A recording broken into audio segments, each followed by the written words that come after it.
we help monitor employee engagement, ENPS. That's run really through our people ops. But I think, I take ownership of how engaged our employees are because those are my stakeholders. And if they aren't confident in their role, if they're not hitting their targets, if they're not having fun at work, then, it's something that we all should take responsibility for.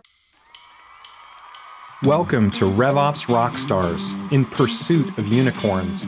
I'm David Carnes. And I'm Jarin Chu. Join us as we interview RevOps leaders to explore the challenges they have faced, the biggest lessons they've learned, and what they think makes a RevOps Rockstar.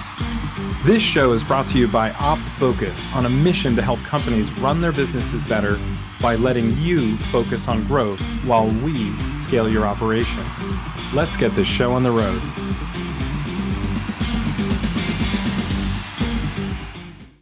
Today's guest on the podcast is a talented RevOps leader that we're excited to learn from.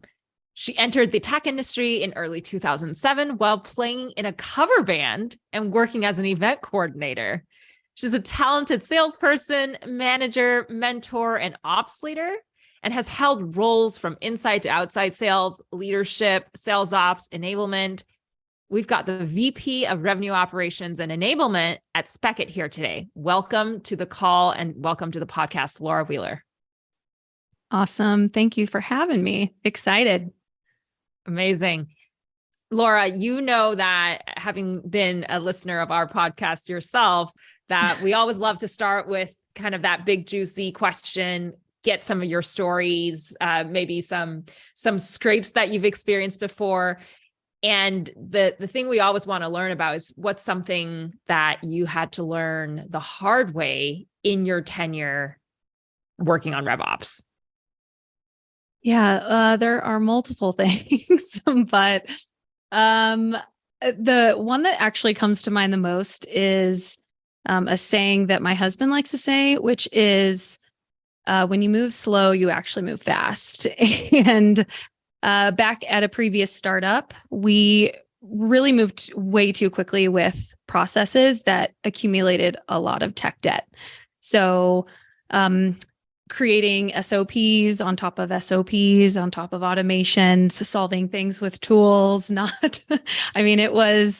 it became so big of a behemoth that actually when we were acquired about 3 or 4 years later, it took us 2 years to integrate into their CRM.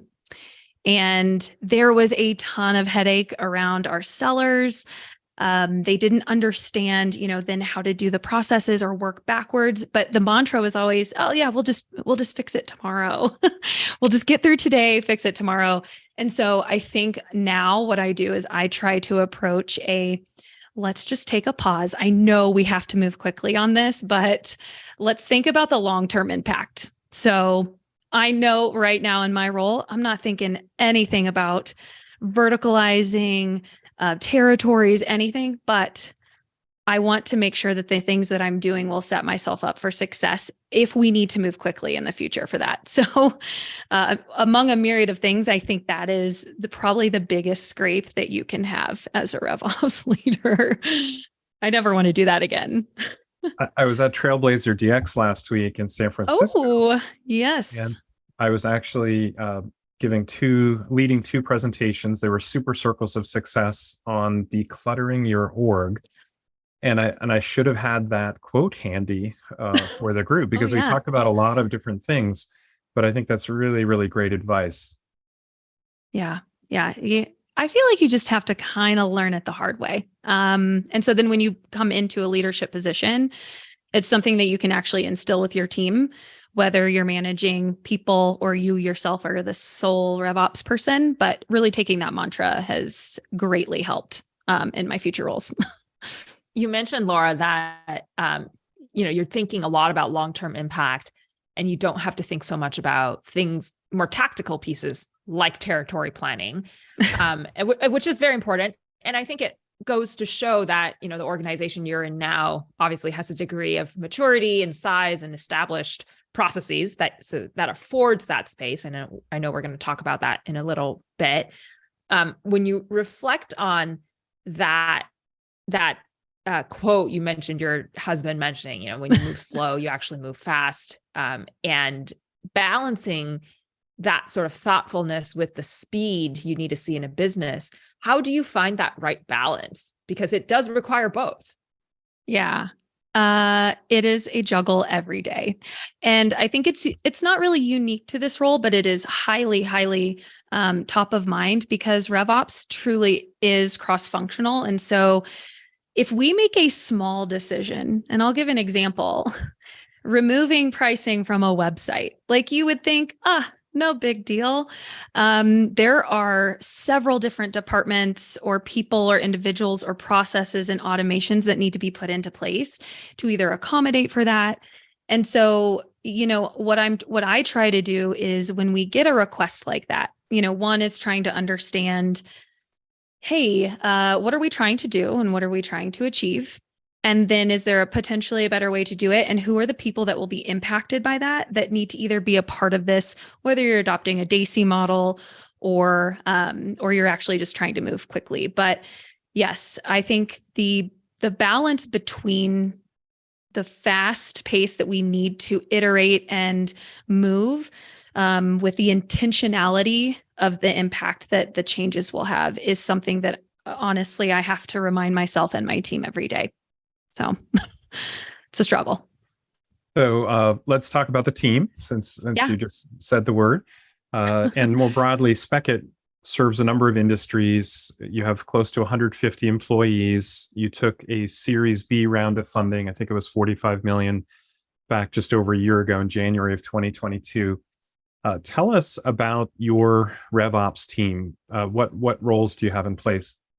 Yeah. So my team currently, as it is today, the makeup is we are 3 people, mighty and strong. We actually service the BDRs, the sales team, and the CS organization. And so the way my team is structured is I have one person running go-to-market systems. So anything integrations, anything data integrity, how does it all work together? He does also play a little bit in the analytics space. Thank goodness that has a piece of his background. I have potentially controversial, but I actually hired a CS ops manager over a sales ops manager for the time being. Just understanding the climate that we're in, the customer experience and the full life cycle is extremely important and hypersensitive, especially when you only have 250 to 300 customers. You're really trying to understand what that journey looks like for them and protecting that ARR. So it's what I wanted to actually hire first, since I've been a sales operations individual and I can kind of play that role. I have enablement under my umbrella as well. And then lo and behold, I am managing the mighty BDR team, 4 individuals strong. So my team right now is 3 of us, and we kind of juggle all of those responsibilities and supporting the business. So that seems like a really smart move to deploy. It's a really big step to go from a team of 3 to a team of 4, for example. So it seems like a good move to make that sequence of the CS hire, the CS ops hire prior to the sales ops hire, just given your background. What's so cool from our perspective and the companies we work with is we see them going from your size team to a team of 25 and 30 and 40 in such a short span of time. But that sequence of how you grow the team clearly is significant, especially with this economy that we have. Well, how exciting is that? So you have the BDR function as well, and certainly they're probably working overtime right now. Trying to find good meetings, generate good meetings to hand off to the field team. How do you determine the right balance of in-house versus outsourced work? Mm-hmm. In-house versus outsourcing is, man, I've done it both ways, and I think when I am approached with potentially a deadline, maybe something that is way out of my scope, like Salesforce development, something that would honestly take me quite a while to do. And then I'm trying to weigh it between, is that going to be a long-term resource that we would need internally? I think right now, just with the sensitivity as well, you're really balancing cash burn, especially at a startup. So it's what can we do with X amount of money and what is the ROI or output that we're going to get? Is that actually something that we're going to invest in? Right now, I think it's just hypersensitive with adding additional headcount. You don't really want to do that internally. Maybe it's hard to find. And then think about all the hiring and resources and the energy that it takes to bring that into house if we're not sure if that's the long-term solution. So I would say outsourcing more for those more strategic, really technical, or time-bound sensitive projects. And then in-house, if I can justify it, or if it's a unique potential project that could be more cross-functional in the future. So case in point, maybe we're starting to release a lot of our product or like product launches and product releases in a CI/CD format. And so partnering with the product team, we need a release manager somewhere in the business. And so my team is kind of helping to suffice for that. So we have actually taken that in-house and we are testing it out as far as what is the time and energy that it's taking away from other things. And is this potentially something we should actually invest in as a headcount? So your team really is cross-functional for helping with product development and product releases as well. Yeah. That's super. All right. So your title is VP of RevOps and Enablement. What does your day-to-day entail? Oh boy, my day-to-day, I am just all over the place. The unique thing is we do have a standard operating cadence. So there's always a day that I'm building a new process for something that pops up, especially in the startup world. There are new things every day, new things every week, testing, A/B testing. So my day-to-day looks like making sure that I'm cross-functionally aligned with really all of the key stakeholders. I think a big piece of it is data literacy, integrity, and insights. I think my team specifically does not have a data analyst. I wish I had one. But we do have a data team internally that we kind of lean on each other. I'm semi-dangerous from my days at a data analytics company. And so I can only get us so far, but it's really looking at the data and serving that up to our team. I would love to have a self-service, analytics culture. And that's what I'm trying to drive towards, because one, that just takes the onus off of our team to deliver those insights. I think the closer that you are to the data and getting those, the actually more valuable it is to the end users. I'm call coaching. We are, I'm, constantly listening to calls, understanding potentially where skill gaps may be in place. I think that's actually something that I've enjoyed about taking the BDRs over it for now. Like, this is short term, but I get to listen to their calls. I get to help drive, incentives with the team. What are the actual inputs? I mean, it is truly the way that buyers are buying. They are coming in more educated. And so how can we actually increase velocity into our revenue through that process? And a lot of what they're doing is personalization at scale. It's a numbers game. So we got to dial and we got to find those that are interested, that are in our ICP. And so my day-to-day is different every day. I think that's actually why I joined a startup, so that I can kind of have my hands in things. Then the last thing I'll mention is I am our ICP, which is super, super fun. So I get pulled into product roadmap sessions where they're like, what does this feature? Does this resonate with you? Does it make you happy? Yeah, does this make you happy? Would you buy it?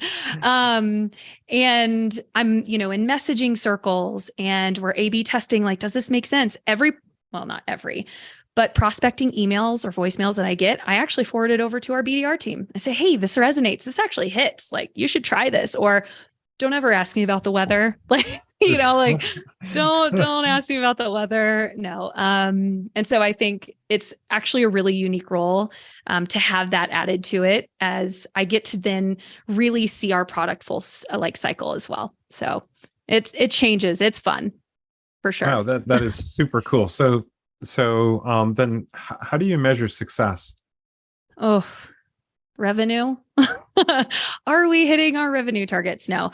But yes, ultimately we have a rhythm of the business at the executive level. And so we are measuring a myriad of different KPIs that indicate, customer health and the health of the business. So anything, customer acquisition cost. So what is our CAC? What is our burn? Working with finance a lot as well. And then the inputs to that, are we retaining our customers? So net retention, gross retention, are we hitting our revenue targets or it's really not about a growth game right now. We're erring more on the side of net and gross retention.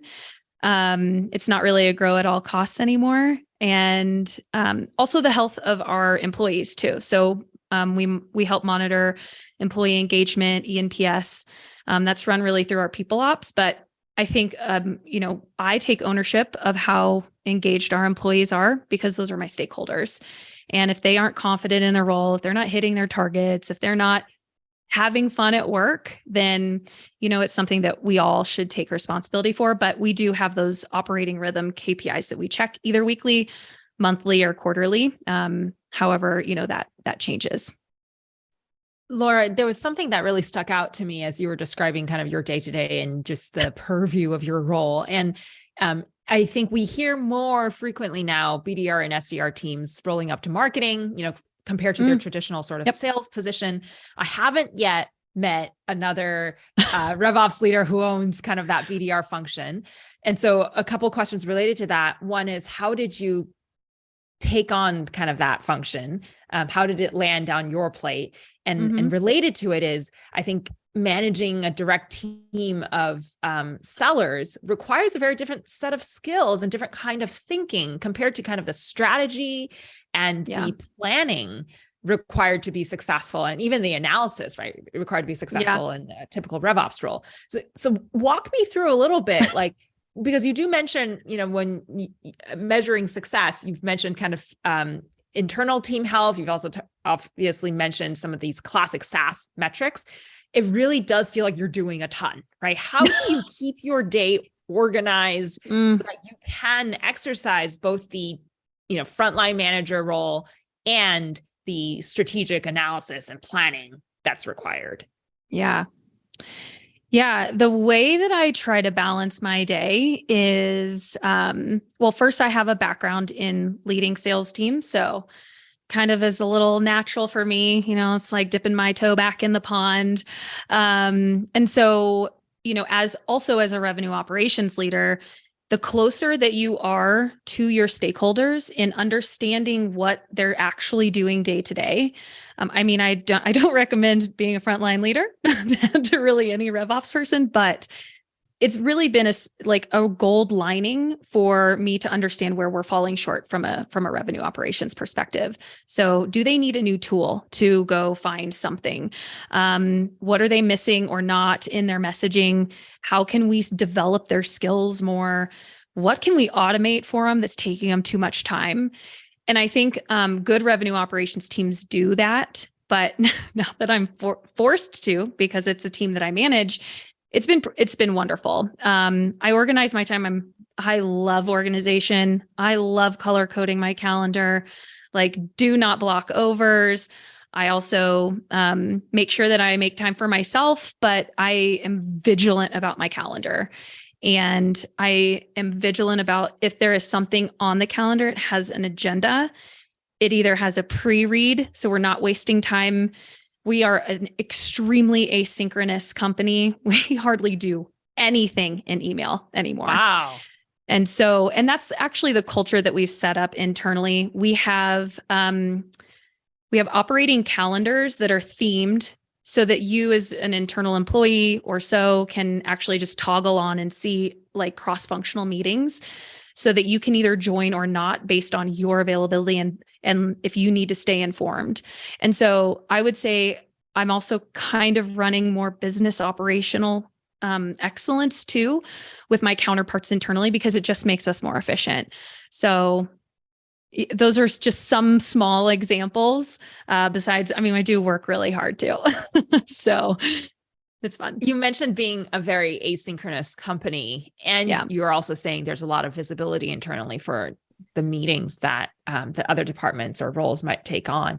Do you have personal guidelines of like, hey, I need to make sure I have this amount of heads down time. I want to make sure if we can cancel as much meetings as possible. Like, how do you keep this many calendars organized?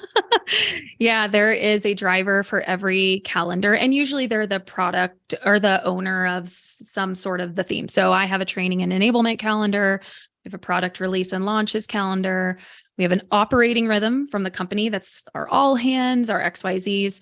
And so from there, we are an asynchronous company. The big thing is reply in thread. Please just reply in thread. Agree more. Can we like get some like swag made that's like reply in thread? Reply in thread. Slack training 101. Come on.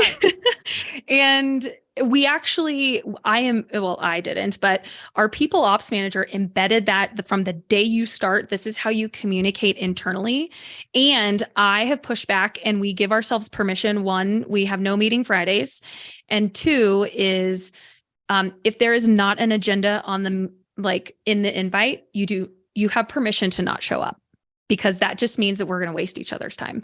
So, I mean, call it, kind of cutthroat, but it really does work. And I think it just makes us more efficient at the end of the day. And time is our biggest asset.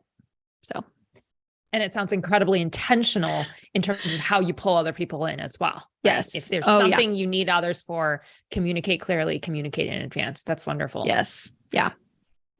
You've already mentioned a whole bunch of cross-functional initiatives that you've worked on. And I know in your prior role, you spent a significant stint at Tableau, overseeing these very interesting cross-functional initiatives. I think you've mentioned there's a perpetual to SaaS model transformation you were part of. You've also mentioned experience around the IPO itself and that whole acquisition experience.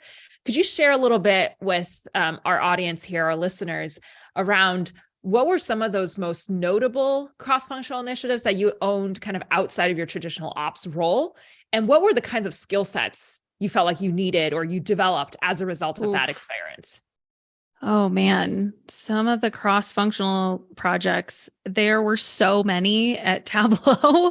I mean, I was there for 8 years pre-IPO, and the business it changed a myriad of different times. And so a lot of the things I actually was not driving, but such incredible experience. I don't know who coined this phrase, or maybe I heard it, but I'm going to use it.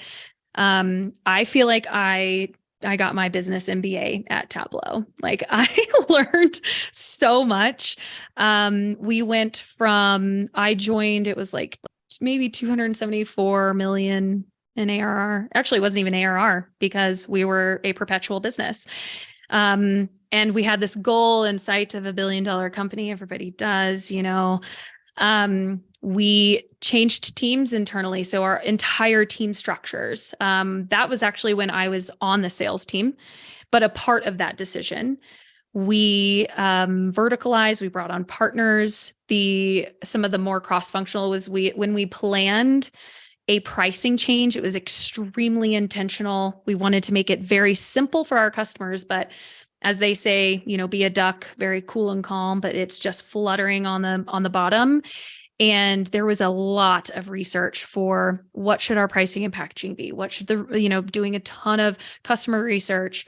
And then changing from perpetual licensing as we were seeing sales not decline, but just, it's a one and done business. And so we knew that SaaS was potentially the future for growing ARR. And I am sure there was, an acquisition play there, but that was a huge cross-functional effort. That takes systems, that takes re-messaging, that takes, what do we do with our perpetual customers? Like, hey, we just can't like knock on the door and one day say, we're switching our entire licensing on board or get on board. And so how are we actually keeping that customer love?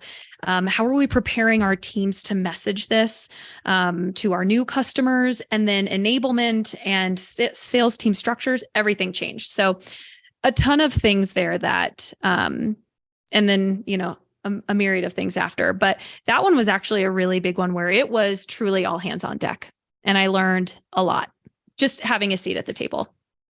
And what were some of the learnings in those processes that you feel like has helped make you a stronger RevOps leader as a result? Yeah. Communication. I mean, there were times when, we would go in kind of circles. Wait, I thought we had decided on this or no. I think clear and concise communication, extreme documentation. Like, I love documentation. Love me a good, just long form. It's, I'm making sure that everything is down on paper.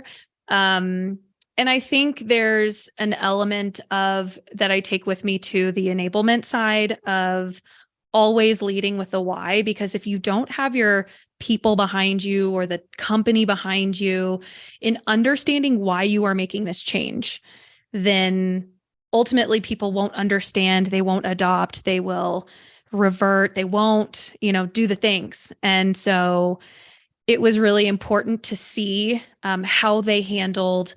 We actually are going to develop cheerleaders. Like we got to get some cheerleaders in this, situation, and making sure people were on the same page as the why. And they really, really harped on making sure that was front and center in everything that we did from a change management perspective. And to shepherd in that amount of change, I mean, it's really an incredible amount of change. And you saw it front row, having been part of the sales team for a number of years and then shifting your career direction, which seems incredibly smart. I mean, really just for them and for you to step into this ops role, just given all you've shared and your interest, love for documentation, et cetera. It seems like you're really in your element doing what you're doing. I hope so. The last thing I would say, just listening to what you were saying, is I really do have a deep empathy for my stakeholders, because I was one of them. A lot of change has either happened to me or I was a part of, and I just really liked being a part of it. And that's what I lead with any time that we do that. So I'd love to talk about the board and about investor visibility. So I think it was Craft Ventures put the Series B round in, or led that round a year ago. I guess first question would be, are you involved in preparing board materials? Yes, I have yet to sit in on a board meeting, but we have a board deck that we are all responsible for the inputs, and mainly mine is in and around all of the KPIs and data. And then as we prepared for investors, I was a part of the investor interview process. But that's really the interaction that we have. And we solely chose board members that were partners with us, that could help drive, some specific expertise that we were either in our product or what we were trying to do in the market. So as far as interaction with the board, it's those kind of three facets. Sure. And I'd like to ask you about technology. Is there a tech stack tool that you just couldn't live without? I mean, are we talking like necessary? Like there are some absolute necessary things to make a business function, but I do, at my entire time at my previous company, we did not have a conversation intelligence tool, and I do now, and I don't think I'll ever go back. I just see so much value in listening to calls and not having to physically be bound to the time of day that we are talking to a customer for help with enablement, skill development, feedback, coaching. If we're rolling out new messaging or a deck, it's like, how is it hitting? Understanding, engaging questions. I mean, it's been honestly a game changer. So any of them out there, like it's one of my favorites. I do have a close second, but yeah, conversation intelligence is really has a soft spot in my heart. Yeah, that's so great. You're preaching to the choir. Jarin is a huge fan, and just I'd say, for my role at OpFocus, it's been really cool to watch how it's shortened the timelines on onboarding, and just given the sales team more confidence, and even Jarin, when she's introducing new messaging to the team, just having having the awareness of how often are these words and phrases actually being used. So Yeah. a lot of pluses. I think we can echo there. I'm guessing I know the answer to this already, given your background, but where do you go to get an at a glance view reporting wise within the business? Yeah, I advocated really hard for my own Tableau license.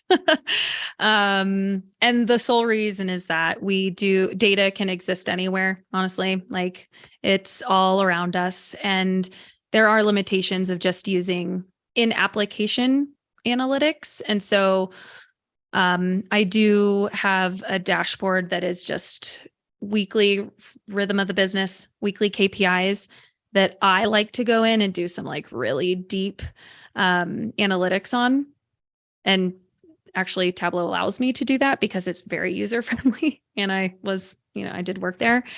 But we mainly house a lot of our dashboards within Salesforce. We use Salesforce as our just kind of CRM, single source of truth. It's really just our data repository. And so, and then we have executive dashboards that we look at for all of the metrics that we're tracking, not to mention what the AEs and or BDRs need to look at for theirs. So yeah, like I said, I don't have a dedicated analyst, but I'm really trying to get our data literacy and our like self-serve analytics into the business, because the more we all know, the better we can all be. And I imagine since the acquisition, it must be really interesting for you to watch sort of the changing priorities and changing speed of product enhancements now coming out from joint Salesforce at Trailblazer DX last week. Salesforce made a very big point. In fact, Parker Harris, co-founder and CTO, I was able to spend some time with him at the event and watch him sort of correct other people, sort of reinforcing this one Salesforce. So it's not at Tableau, it's not at Slack, it's at Salesforce. We're doing this. And it's very interesting to watch that. Are there any features product wise that are blending Salesforce and Tableau functionality that you're excited about? Either surfacing visualizations within Salesforce or... I do think just the embedded piece of it, when I was there, they took the Einstein. It was so much of a different, like Einstein was over here and Tableau was over here. And finally, I believe they merged the two. A lot of the predictive analytics was actually a limitation to what we had at Tableau. And so that was really exciting to not like, can you just tell me what I'm looking at here? Can you just like do some predictive? It's been really cool, some of the AI and the predictive pieces of it. We are not using it yet, but I can just see that partnership really growing. And then I do love me some Slack. So any sort of alerting that I can get on those KPIs, that would be amazing. So just putting that plug in there. Well, very cool. When do you think the next disruption will be, or big disruption within RevOps? Ooh, big disruption. I was thinking about how Rev teams or RevOps teams are actually structured right now. And I do think that at some point, like revenue operations will become truly a part of the C-suite. And it, yes, COO, gotta love the COO, but I do think that just becoming more of that revenue-minded individual, I think that the potential revenue reporting system there will change. I'm starting to see a change and really the blending between HR and revenue operations. So like our team calls themselves people ops, and so much of what they are doing, because we're servicing the same stakeholders, I can see us blending together. I feel like enablement and HR kind of became, they have their idiosyncrasies and similarities there. And then I do feel like the rise of RevOps, a lot of tools will start to come to fruition based on the gaps that we're seeing. Our product that we sell right now was a gap that we were seeing in the RevOps space, and somebody created it. And so I think the more that we can understand automation, the way that businesses work today, the way our buyers are buying, like there's some really cool technologies that, my team that I'm just like yearning for, but I just need some budget to go get these. But I do think that the tech space and potential reporting structure, I can only see revenue operations going up from here.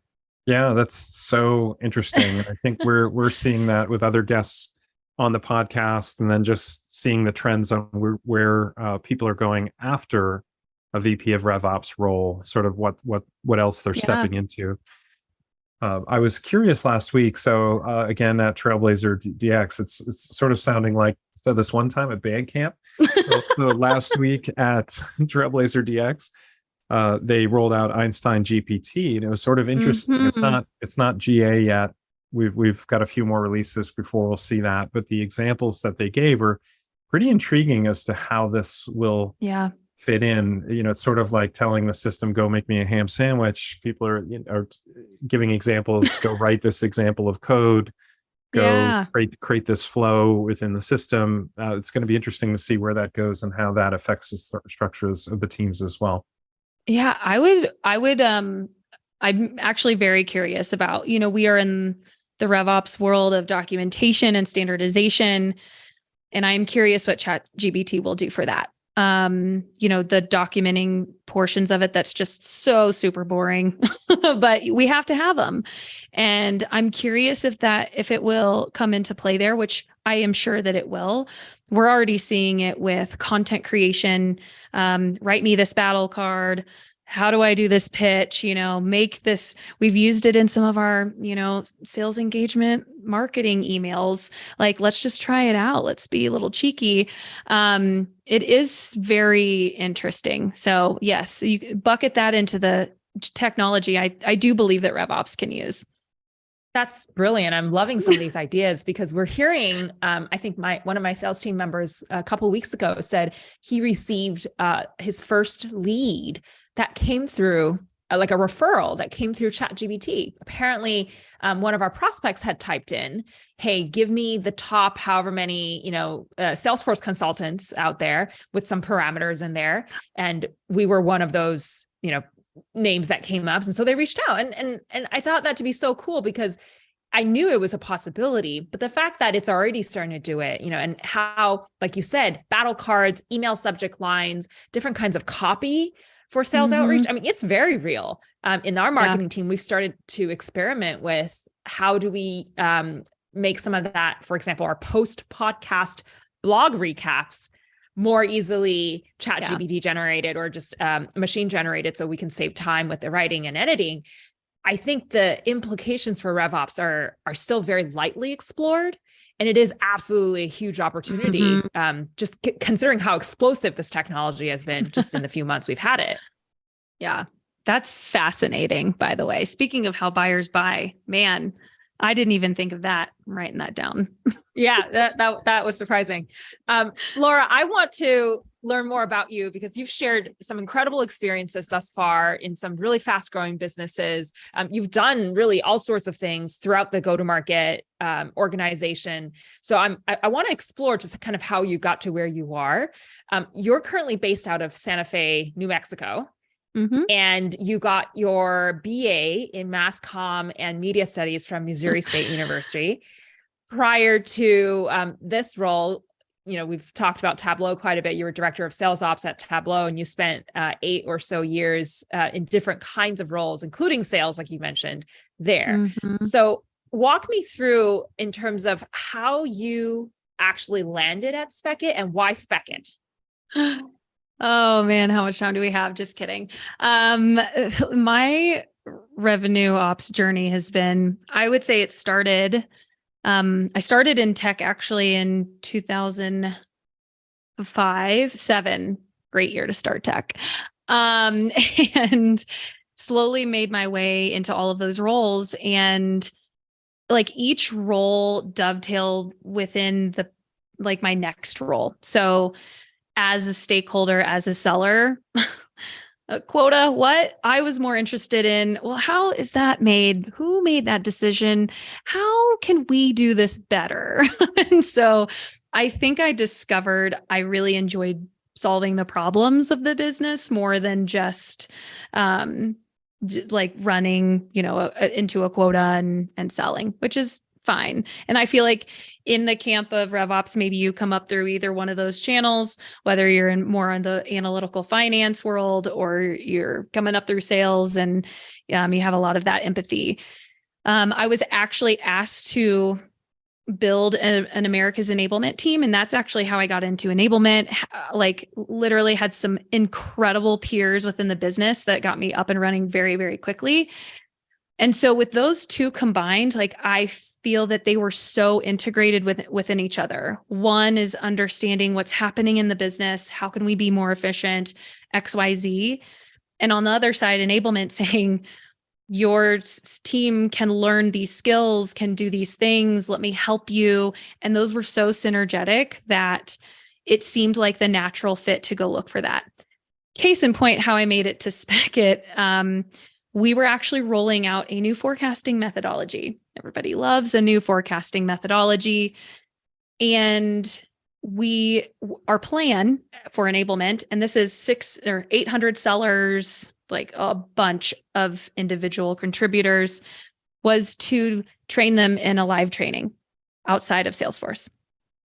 And I had a sales leader come up to me, big integrated program, and say, why are we training people outside of the tools that we're working in? I was like, Brian, that's a great question. Let me go see if there's a better way. Because I had always just thought that there wasn't a fix for this. And I think maybe that's another lesson that I have learned over time is there could be a piece of technology out there that can solve your problem. But I went and started looking for solutions. Like, how can I train teams within the applications that they use? Like maybe I even Googled it. And I started to do my research. DAP came up, knowledge management systems, LMSs, and then Spekit. And as I was doing, research, and I just kind of fell in love. I loved that it was a startup. I loved the CEO. It was a female, and I saw that the role was open. And I'm like, maybe this is a sign. And here I am almost 2 years later. It'll be 2 years in May. Interestingly enough, it was also a draw to be the ICP to sell to. And so it was really this like unicorn that was sitting in front of me. But I really was trying to solve the current problem that I had and just made the leap. Yeah, I love it when we hear RevOps leaders who were prior customers. I know David and I get really excited about that. I think we've probably had a handful of prior guests who are like, oh, I was using this tool and I loved it. And so I wanted to join. I think that's like such a great testament to the quality of it. Since we're talking about Spekit, could you just really quickly summarize? I know you mentioned training and enabling, but can you quickly summarize what does Spekit do so uniquely well that attracted you to them and to folks who probably haven't heard of the tool themselves yet? Yeah. So Spekit in general is a software platform. And what we're doing differently is that we fundamentally believe that learning in the workplace is broken. Just as our buyers are buying different, we are learning different. We have different modalities. Our attention span is very short. We want to learn on our own terms, and we want to learn within the workflow, stay in that flow state. So what Spekit is going to do is micro learn, like actually place the learning within your workflow when you need it. The main struggle that I had when I was onboarding customers, we all have new hires that come on board. What do they need to know in their first 2 weeks? And then what do they need to know in their job to do their role effectively? And so if you can surface contextual and simple and powerful, dedicated learning to them when they are actually doing the action, instead of having to leave their workflow to go do that, like that within itself is such an efficiency and time savings to the business.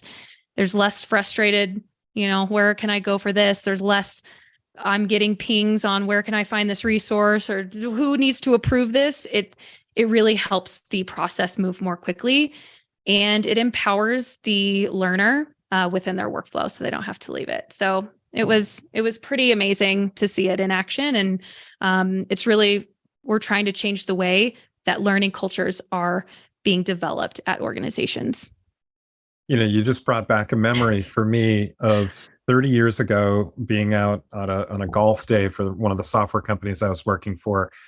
And we had hired a bunch of Nike Pro Tour players to play with us as we went around. And one of them was with us for a bunch of holes. And he just made two suggestions that had more impact on how I play the game of golf. Wow. And it was incredible. And it's incredible. So you're talking about, what Spekit provides is that timely in the workflow guidance. Hey, just if you do this, this will be easier, or that, or we really need you to do this because. Yeah. That's amazing. That's a perfect example. And yeah, it was very, very, it was very significant. And it came back all these years later, hearing you talk about your product. That's great. Yeah. Awesome. So you just hit 2 years. Congratulations. Thank you. If you could go back to day one and give yourself a piece of advice, what would you say?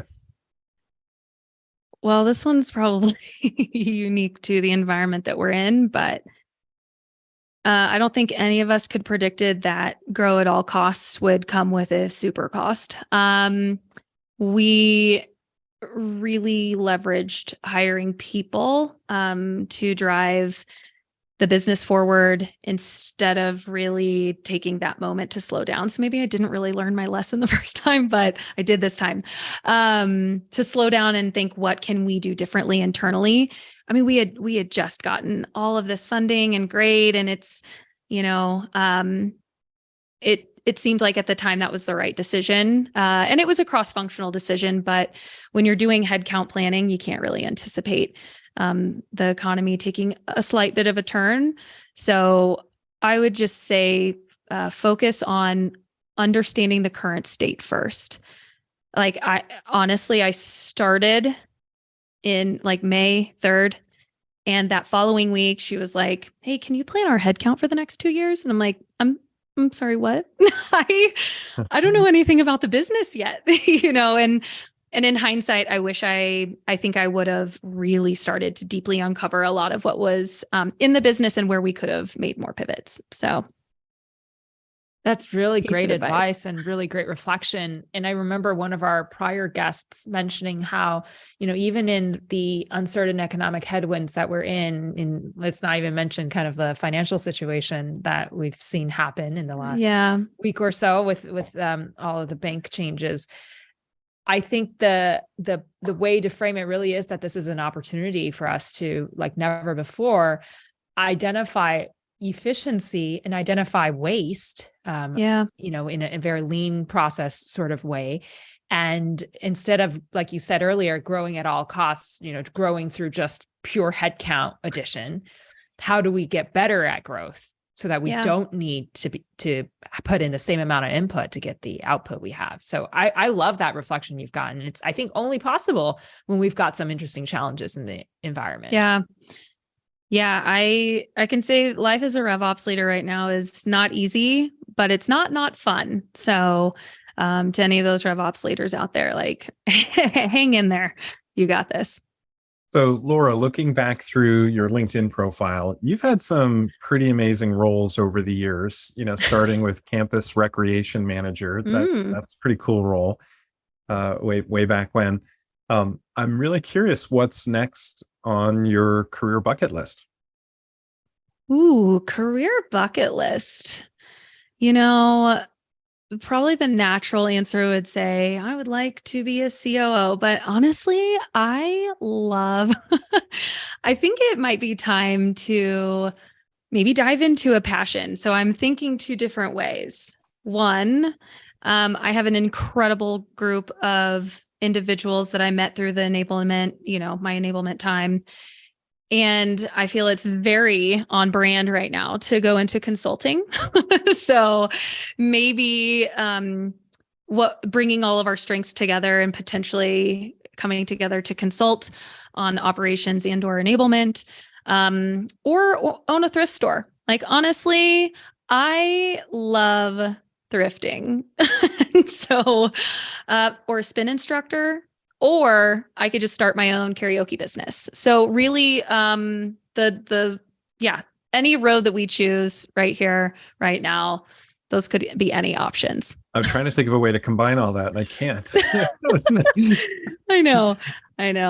I must ask you, what's your go-to karaoke song if you've got a karaoke business as a potential option? Right. Yeah. Because the karaoke, VJ, DJ, whatever, has to always have a song. My go-to is Creep by Radiohead. Fan favorite. And then, mix in a little Whitney Houston. I Will Always Love You. Get people swooning.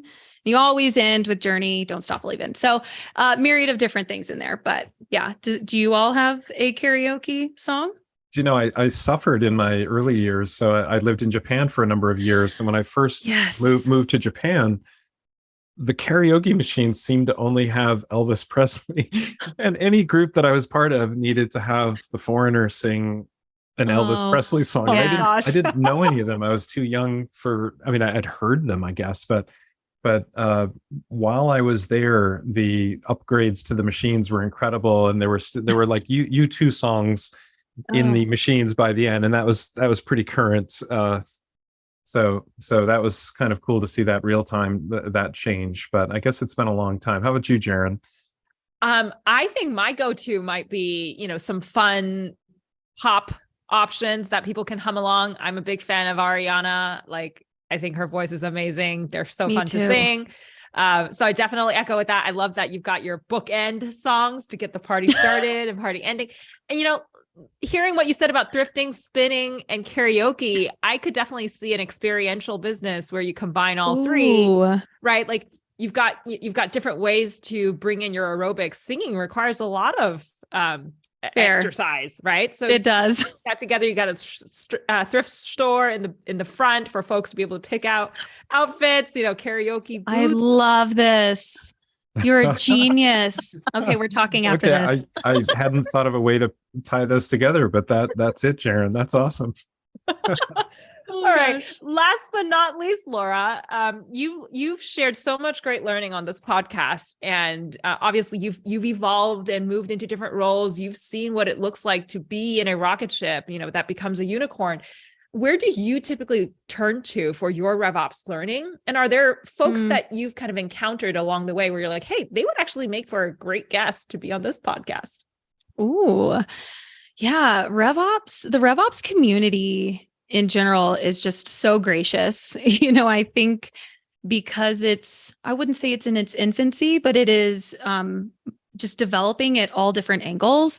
I love actually being a part of different communities. So different RevOps communities. I mean, I think I'm a member of every single one. I probably have 10 Slack channels that I cannot keep up with, that I go into every day. And if I'm encountering a problem, like someone has probably already solved this or has some sort of suggestion. So any sort of Slack community, I would say I'm a moderate podcast listener. So there are people that just listen podcasts day in and day out. Hopefully you listen to this one. But I love, either going on a walk or a jog and listening to others that are spouting off really great, key nuggets of things that they've learned. I listen to this podcast. The leadership podcast is actually really good too. I'm a big fan of developing myself as a leader. That you always just have a network of people and individuals, especially with the product that we sell and our customers. Like I actually get to go to these wonderful forums and communities, and it's been really, really supportive. Do you have any communities or podcasts in particular you want to throw out for folks to follow? Oh man, which ones? I mean, it depends on what, I guess, your role and responsibilities are within RevOps, but I love the Wizard of Ops. It's a very small community, but it is hysterical. I love the Salesforce community as well. I mean, that's just honestly where we play. If you carry the enablement function within your RevOps umbrella, the Enablement Squad or the Sales Enablement Collective or Pavilion, or even like getting really close to, I love Amy Volas and the Thursday Night Sales Crew. So, I mean, there's just an endless number of incredible communities, and it doesn't specifically have to be about RevOps, but just staying in tune with the technology in the space, the stakeholders that we're supporting, and being aware of all of the surrounding communities has just been a really great gift. So, Laura, this is awesome. I'm really curious, where can people find you? Are you on social media, LinkedIn? Yes, I have never set up a Twitter. So fun fact, but I love to be active on LinkedIn, and obviously Instagram, but that's just more fun. So yes, LinkedIn, and you can find me kind of spouting off some fun stuff there. And then how can people learn more about Spekit? Ooh, reach out directly to me. No, I'm just kidding. Please. No, you can. But obviously visit our website. We were actually at Trailblazer DX. I think we were behind a tree, which was unfortunate, but we were definitely there. We're in the communities. So we're going to a lot of events. We sponsor a lot of some of the, events that or the community events that I just spouted off.